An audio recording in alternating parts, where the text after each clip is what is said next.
ladies and gentlemen, the head coach of the Los Angeles Chargers and the head coach of the national champion 144th team in the history of University of Michigan is none other than Jim Harbaugh. Good to see you, sir. Right? Great to see you. Good to see you. And literally, it was about a minute and a half drive over here this morning. And I was just same place you've been in for a long time, but I think it's been like maybe 4 or 5 years since. It's been I've been here. It's been about 8. 8? Yeah, you were just fresh back on the sideline in Ann the only Arbor. way I could get here is if I was out here for a recruiting trip, or exactly. Get on an airplane, you come all the way over here, and then a minute and a half drive this morning. And as you know, there's nothing more Southern California than to take a right in a car when you could just walk it yourself. That is the most Los Angeles thing you could do, is drive a minute and a half. People ask me what my commute is. My commute to work is 2 stoplights and 2 stop signs and about a 3.5 minute commute, and people are like blown away. Is your commute here shorter than the one in Ann Arbor? Potentially, did it take you longer to get to work? It's the same. It's pretty much the exact same, because I had a lot more stop signs. Kind of twisting through the Ann Arbor Hills. That's right. Over to Packard, and then to State Street. Oh my God, I know exactly what you're talking about. And plus, the facility's right here that you just point out. And the stadium's not too far away either. I mean, if you think about it, and throwing the airport, that's it's right here. Everything's and the beach. The beach is about 6 or 7 blocks away as well. Life is good. It's awesome. Pretty good. It's pretty darn good. And I just wanted to point out that your 40 time is going in the wrong direction. I have a solution for you. Okay, and that is. Train with us. Train with the Los Angeles Chargers. Ooh. Ben Herbert, our strength coach. Oh, my God. Will get you right. Sold. And you are literally a minute and a half from our facility. Yes. I offer you that training. Oh, my God. Wow. Done. All right. I mean, you haven't been in you haven't really been in the nines since 2020. I have not been. Here's the deal. But you look in great shape. I appreciate that, but I don't train for it. And you've met my wife. Susie. That pisses her off. She's like, why don't you train for it? And my answer to that is like, I'm kind of like an everyman out there, just running in my suit or whatever. But I accept. So what do you? Thank you. Number one. My God. Yes, I accept. I will attack each day. Just figure out what time you like to work out. We'll get on a consistent schedule. Well, that's my question. Are you an early morning guy? Or are you? I am not really an early morning guy. I mean, I like to get moving. I like to get things flowing a little bit. I bet. I certainly wouldn't be the first one in. Let's put it that way. It's okay. We will. But I will say this and ask you this: is when do I start? Because again, I just ran it, so my next run is going to be next April. Mm-hmm. When do you suggest I actually start digging in? Let me check with my esteemed associate Ben Herbert. You're offering me like the cream of the crop, man. This is A++. You're offering me here. Yeah, I mean, I think you could. I mean, I think you could start now. Obviously, you're working out, so we'll just continue that regimen, then start working in. Ramping up. We'll during ramp your up. Season or during? It's open. Okay. It's open. I mean, exercising daily is not going to hurt you. So I don't know if it's going to help you. Pearl of wisdom there. Yes, it will not. It will not hurt me. It will only be better. I know. You'll attack it. You'll attack it with an enthusiasm unknown to mankind. It's the only way I know how. Yeah. And certainly, if you're offering me this, I accept. I'm in 100%. Let's go. Let us go. No, next April I'm going to kill it. Well, we'll start. Let's talk about your draft, sir. And the 22nd overall pick in the draft, Omarion Hampton. You select him. Yeah. And what do you like about him? When did you first see him? When did you first say that could be a Charger or that should be a Charger, Jim?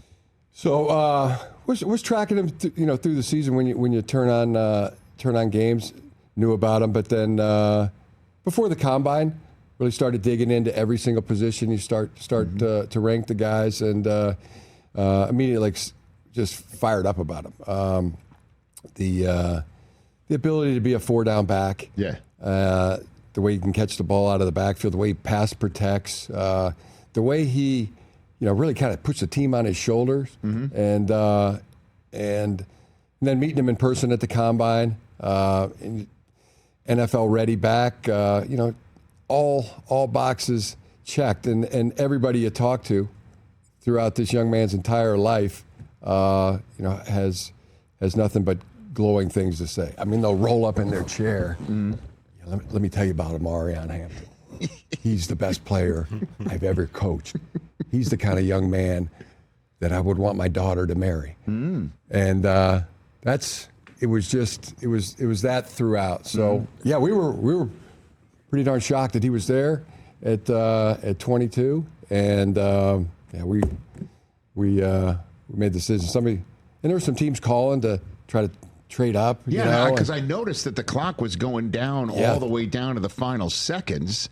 And, word was the Eagles were trying to get up to go get Jahad Campbell and with you guys. And a few others. And we had, you're going to listen to those calls. Yeah. But like for this player, it's going to have to be something that blows us away. And there were some good deals, but we said, this is our guy. Let's press the button and pick him. And so, in terms of his size, there's a photograph that's out there of you shaking his hand, and I don't know if this is the angle or not or whatever, but he looks like a giant in this photograph, and you're not a small man. That's a real photograph, right? That's a real photograph. Oh my God. I'm a little bit taller. I know that. I don't know. But he's definitely. I mean, he's swole. Yeah, he's. And you know what? We're about to. Here's the interesting thing. He's about 222, 24 pounds. Yeah. I bet if I got on a scale right now, I'd be 220. Okay. Maybe 222. Okay. Maybe 224. Could be. You never know. His 224 is chiseled out of granite. A little different. We saw this picture, and it's just like my son, who you've met, Cooper, at the run last year. Yeah. He's the one who sent me this to begin with, and then Sean Mitchell, who's a diehard fan of Southern California sports, he sent us this last night, and each time I'm like, that doesn't look real, but this is a real photograph. Real photograph, and I can also tell you this as a coach, you like to see your players, more physically. Chiseled, or taller. It's like when I look up at Justin Herbert, I like looking up, to Justin Herbert. I mean, and again, I know you adore him, and I know, he clearly was one of the many reasons why, you took the job when you had already a great job to begin with. And you added some more weapons in this draft.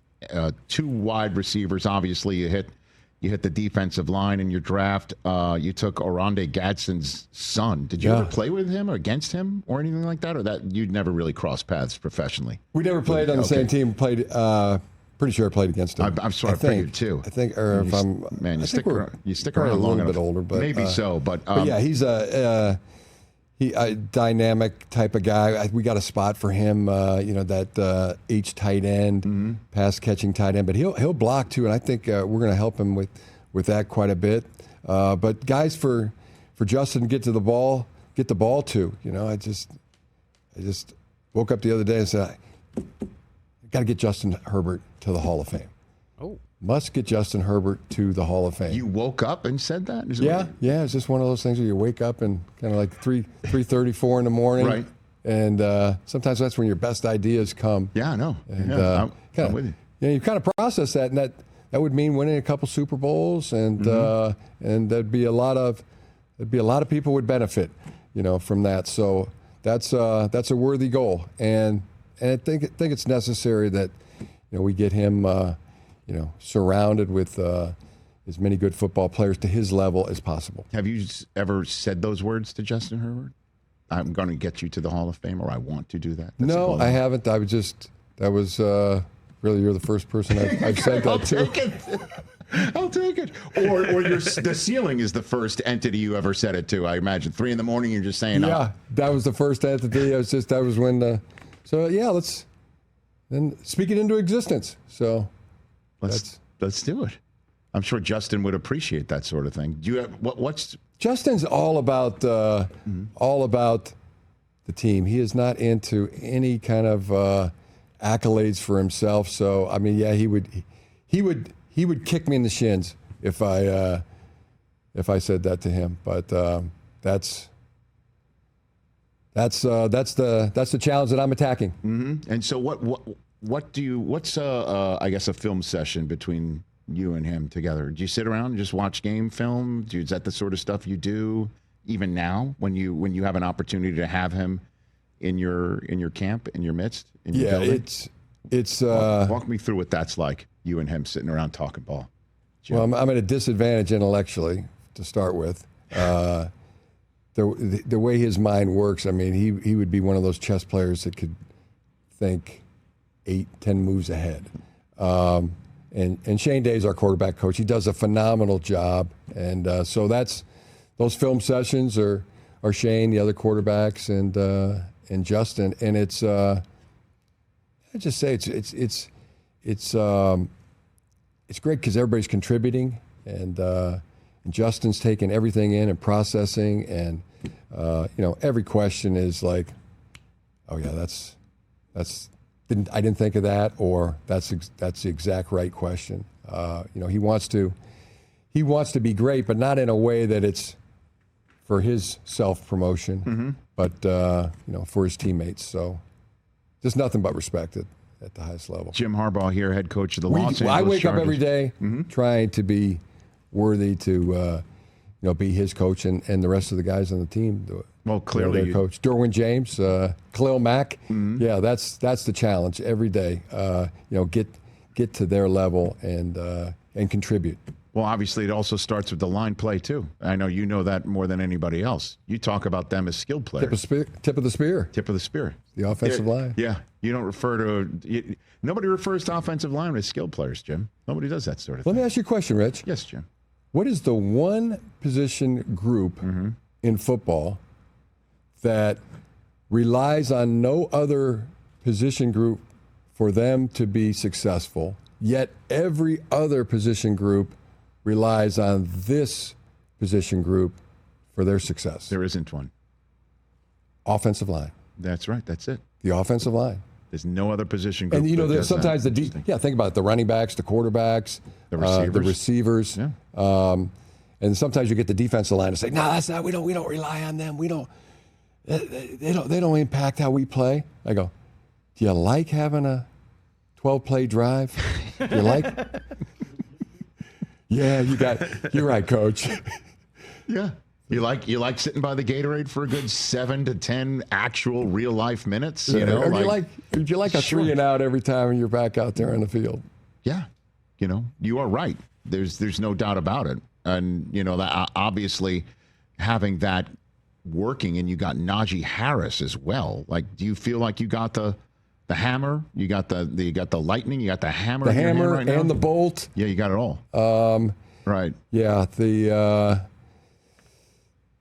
our 2 tackles, Joe Alt, Rashawn Slater, really Bradley Bozeman, our captain, our center. Zion is back. Mekhi Becton's been added. Trey Pipkins. That line is really starting to come together. Jamal Sawyer. It's going to be exciting to work with. We hit the field on Monday, and I just feel like we're in a better place. I feel like the draft made us better, and that was the goal, to be more better. Is that grammatically correct? I more is more, right? More is more. That's been proven. That more is more has been proven. That is.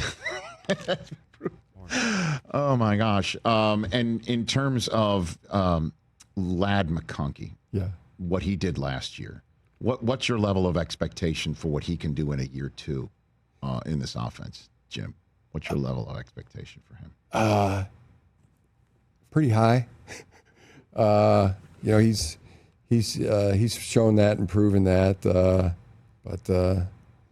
I mean, I'm not. I think I know, but I mean, just with all the what's the level of expectation or what's going to happen, you kind of leave that up to the palm readers. But I know what Ladd had, and he developed an incredible rapport with Justin this past season. Had a tremendous season. I'm just excited for our team. Pretty much every guy on it. So it's going to be. I think it's going to be pretty good. Well, I'm looking. I think it'll be tough to beat.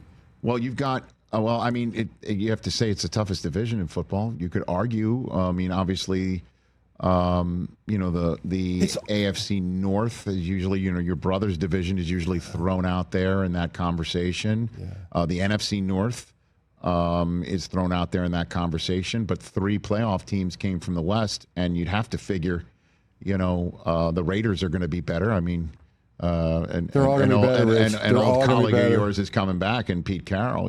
So yeah, they're all going to be better. They're all going to be really good. It's so competitive with the players on the field. The coaches, it's never been better. Every single coach I look at on every single team is great at what they do. I'll borrow the Cheers line. It's dog eat dog. And I feel like I'm wearing Milk-Bone underwear. It's a good one. I didn't expect that Cheers line coming my way here. It's that's the AFC West. It's truth. It's truth. It's the best group of coaches that it could possibly be. So, waking up every day, attacking with an enthusiasm unknown to mankind, Rich. Mankind. I love it. What are you doing with in Vivid, Jim? What's in Vivid about? Yeah, Invivid is an option for COVID-19, which is it's not a seasonal virus. And summer's coming, big surge. People want to get together, want to be together, travel, etc. And there's some things you can do about it that don't involve vaccines. So check with your doctor. Go to expandtheiroptions.com, especially for those that have cancer or are immunocompromised. Or organ transplants, or organ for transplants. whom a vaccine might be dangerous in that respect. Yes. Okay. So expandtheiroptions.com for Invivid to give prevention options for COVID-19. Before I let you go, I gotta ask, man. Colston Loveland was the first tight end taken in the NFL draft this year, right? And there's a lot of I'm serious. Listen, Tyler Warren is a very talented kid, and Penn State fans have seen that firsthand. I'm getting a lot of Bears fans going, because they ask me, they come to me as the Michigan guy. Yeah. They're like, did we take the right guy in Colston Loveland? And I know, again, you weren't drafting that high, but you're smiling. The Bears taking Colston Loveland. What can you tell Bears fans about this kid? I don't like to compare him. Tyler Warren's a great player. Colston's a great player, but they are going to absolutely love Colston Loveland. And as much as I would love to, seen him on the Chargers, because it's like, there's 256 players drafted. We have 9 picks. The odds are every single one of these guys is going to be playing against us. Yeah. So, but we got our 9. We love him. I'm sure. And but I just wanted to ask you about this kid. Colston Loveland. He's just. Did you meet him in his home or his home? But did you meet him? In his home state. When did you first? Yeah, I first met him in Gooding, Idaho, when I went there for a recruiting visit, and we met at the school, and then went to his grandparents' house. He showed me around town. How many Idaho visits did you make in your Michigan tenure? Is that the only one? I'd imagine, right? Not too many Idaho visits you're making. I think I was in Pocatello one other time. Okay. Yeah. Cool. But Taysom Hill. That was a Taysom Hill basketball game with right? But I was actually coaching at Stanford at the time. Sure. But it's just cool. I went from Michigan to the Chicago Bears. Right. Right out of college, and I know that Colston's going to have that experience with that great organization, and Chicago, the Bears, smart. That was a really, really smart, good pick. Yeah, and so what do you tell Browns fans about Mason Graham? A lot of Browns fans are, I'll be straight up, they saw Travis Hunter in their eyes, and the Bears, and the Browns we'll move down, we'll get some capital, whatever. But Mason Graham's another guy that clearly makes you smile right here. So what can you tell Browns fans about the guy that they just got? Yeah, well, Mason and Kenneth Grant, both as well. Both for the Dolphins. Yep, both gifts from the football gods. Mason's truly a 3-down player. You know, he can stop the run, and he'll give pass rush on 3rd down. He doesn't have to come out. He's exceptional. Kenneth Grant, it's like a beloved son. Those were 2 great picks by those two teams. Great players. They're going to be great pros, and they're going to have very long, good careers. And you play the Vikings next year. Yeah. So looks like you're going to see J.J. McCarthy. Yes, we are. You know, knock on wood for him as the starting quarterback there.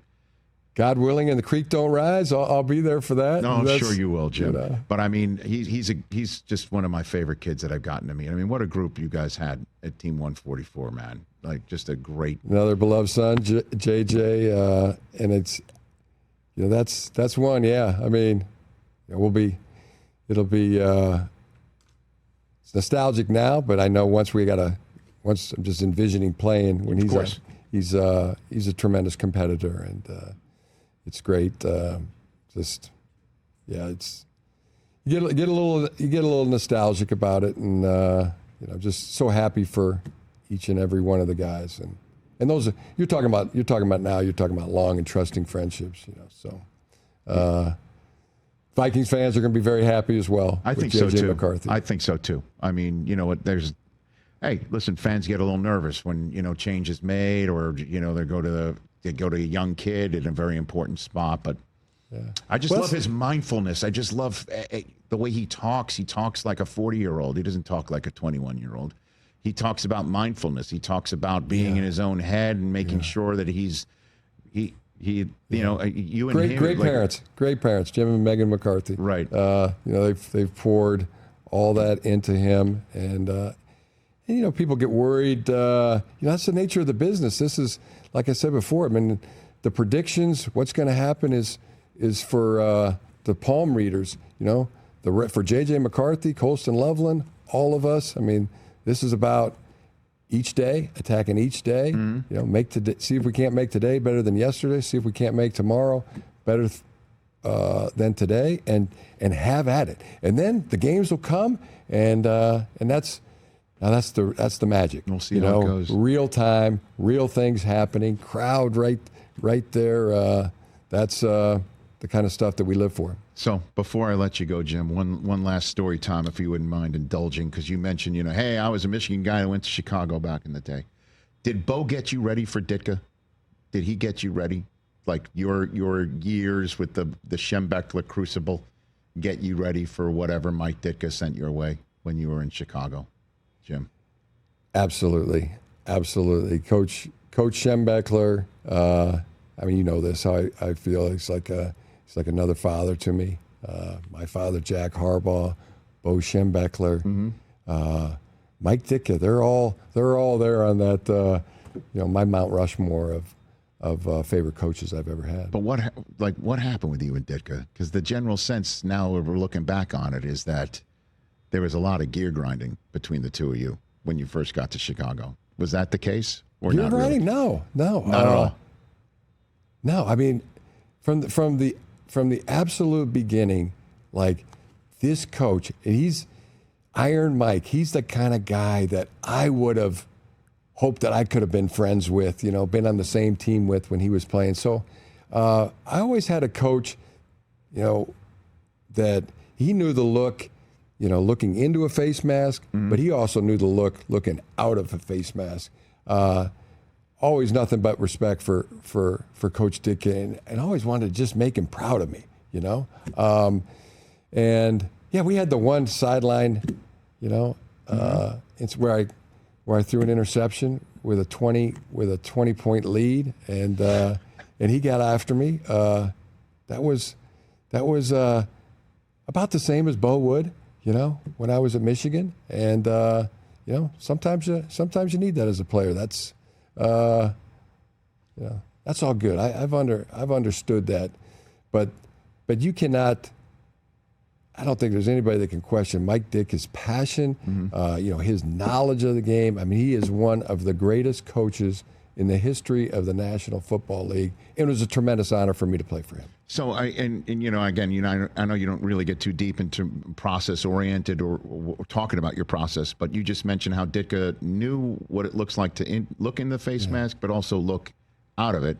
That describes you. I mean, is that something you picked up from Ditka and that that you consciously bring, or is it just part of your DNA and when you bring it every day to the Chargers? There's no doubt. I mean, I had the knowledge of looking out of the face mask, Then once I was done playing, I had to learn how to, be a coach, how to teach. And for that, I did. I leaned on my father, Jack Harbaugh, my brother, John, and all the lessons, the coaching lessons that I had as a player.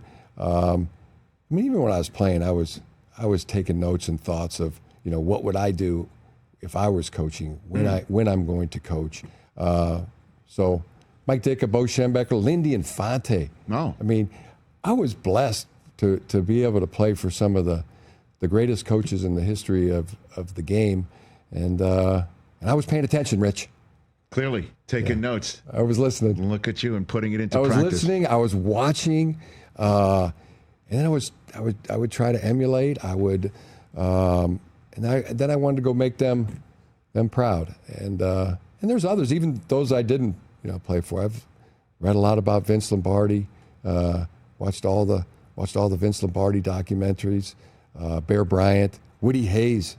I'm a huge. He's been a longtime idol of mine in coaching. Well, Bo is on his staff.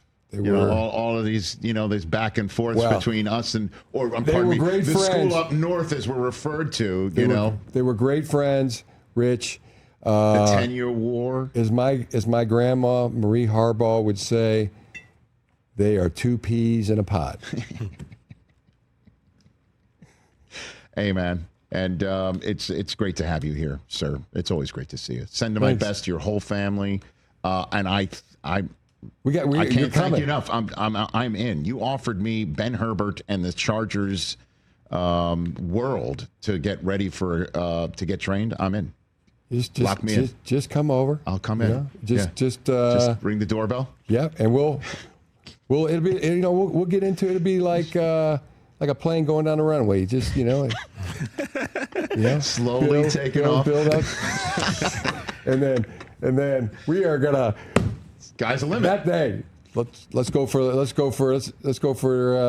the record next year. That's fine. That would be. Susie's already chimed in. Oh, did she? She's already. Susie on board. Susie's on board. She was texting us. She was like, yes, and yes. She wants us to make sure that you actually go. Yeah. So we're willing to work out too with you if that kind of if that's moves what it things takes along. to get me to the gym, I'll go. Did you just We'll hear?